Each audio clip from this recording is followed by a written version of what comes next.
Jamnagar bypass ઉપર આવેલ hotel super family રેસ્ટોરન્ટની અંદર ગઈકાલના રોજ ફાયર સેફ્ટી વિભાગ તેમજ કાર્યપાલક ઇજનેર તેમજ પોલીસ દ્વારા ચેકિંગ કરતા તેની અંદર Gujarat fire prevention life and safety measures act 2013 અનુસંધાને પૂર્ણ કાર્યવાહી કરેલ ના હોય તેમને નોટિસ ફટકારવામાં આવે. નોટિસ ફટકારી અને હોટલને બંધ કરવાની સૂચના કરવામાં આવે. જે નોટિસની અવગણના કરી હોટલ માલિક જીતેન્દ્ર કરથગરા દ્વારા હોટલ ફરીથી ચાલુ કરવામાં આવતા તંત્રના ધ્યાને આવતો તંત્રના નાયબ કાર્યપાલક ઇજનેર જેએમસી નીતિન કુમાર રવિશરણ દીક્ષિત દ્વારા પંચ બી પોલીસ સ્ટેશનની અંદર આજરોજ ફરિયાદ કરવામાં આવેલ છે.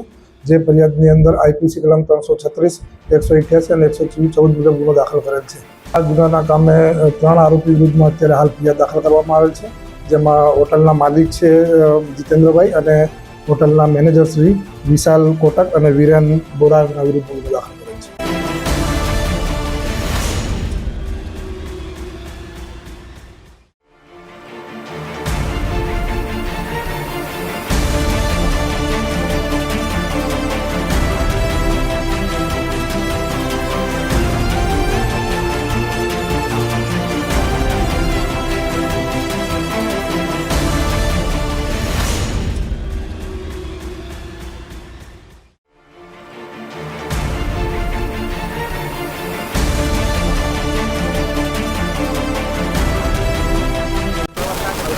જામનગર મહાનગરપાલિકા દ્વારા કાલ રોજ 30 તારીખના રોજે સુપર ફેમિલી રેસ્ટોરન્ટને સીલ કરવામાં આવ્યો હતો.